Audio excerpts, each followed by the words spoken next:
Dear Katie, so much has changed, even just since you've been away. We moved into this house. I'm in a new school, and my big sister being gone for a year doesn't mean... The sunset light in this house is the saddest thing I've ever seen. I just want to sleep. Oh my God, you are so lucky you finished high school before we moved into this house.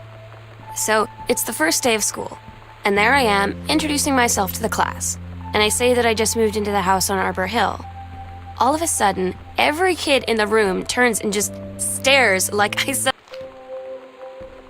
At Todd's brother's place after the show, there was only a futon to sleep on, so Lonnie and I shared it. The lights went out. I was turned toward her. My eyes started to adjust, and then I could see she was looking at me, too. You know that feeling where the first moment you see someone, it's like they have a big gold star around them, and you have to get to know them? Well, there's this girl. I think she's a senior. She's usually dressed... When you live in one place your whole life, your next door neighbor is kind of like your default friend. And Daniel only got weirder. So you know what they say about the best laid plans of mice and men? Yeah, turns out it applies to Street Fighter too. At least I worked up the courage to walk into the 7-Eleven and ask for a turn, but all that practice at home did not exactly translate in the wild. So after I was finished getting my butt kicked, I followed them outside while they smoked. And that was when she... It's weird hanging out with girls. Daniel was around ever since I was little, and other girls? I don't know. But being around Lonnie is like... Lonnie came over today. But everything was... different. Lonnie brought her hair dye over today. She said, "I need to fix these roots. Think you could help?" Dyeing hair is weirdly intimate. I don't know if I've touched someone else's scalp before. That's pretty intimate, right? It felt intimate. We looked into the mirror together after, and I expected her to say something about how it looked crappy or good or whatever. But that's when she said, "Sometimes you just have to lie to Mom and Dad." Like when Lonnie asked me to see a band with her and stay over at her friend's place in the city after. That's a lie to Mom and Dad situation. But it was so worth it. The girls on stage were just so loud and real and awesome. And everybody was moving together like one huge tide of sound. Between two songs, Lonnie leaned over and said, "How do you like your first show?" I was so happy. I felt tears starting in my eyes. And then she up and hugged me. I think she could tell.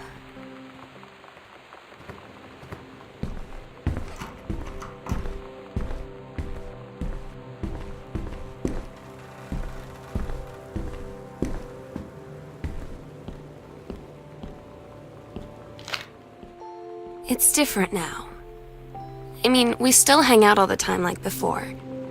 But now when no one else is around, I'm so stupid sometimes.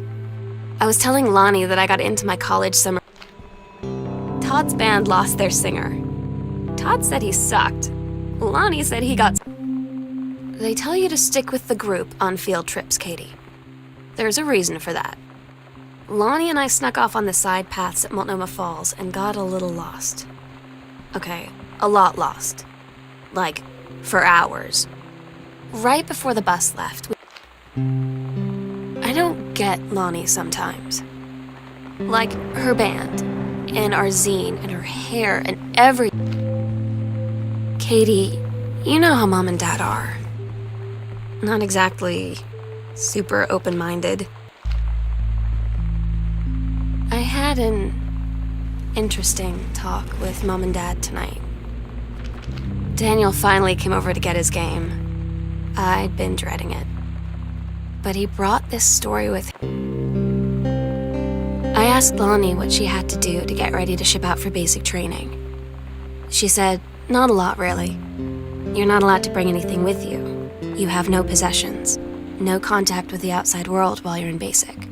You just train hard every day, and then you deploy from there. So, they'll just send her away. To who knows where. The other side of the country, the other side of the world. My mind, can't process it. She's really going... Lonnie had her going away show with her band tonight. She's so incredible on stage. When she was singing, I could practically forget. We agreed our last night together would be our happiest ever, and we'd forget tomorrow was going to come at all. It worked for a while. We had a good time seeing Oscar off, then ran up to the attic to look through our photos, to find one for Lonnie to take with her. And looking at them, I realized they were all in the past, and there wouldn't be any more. And I didn't know what I was going to do. And I cried, and she held me. She said she knew it was hard, but life would move on. I said I didn't want my life to keep moving without her. That's when she cried too. I was so exhausted. I must have fallen asleep like that, in her arms. In the morning, I woke up, and I was finally... Meow, meow. Meow, meow. Meow, meow, meow, meow, meow. Meow, meow. Meow, meow, meow. Meow, meow, meow, meow, meow, meow, meow. Meow, meow. Meow, meow, meow. Meow, meow, meow. Oh my God. Katie, I fell asleep in the attic, in Lonnie and my old spot, and I missed the first 2 calls. I just barely caught the third one before the machine got it. And it was Lonnie.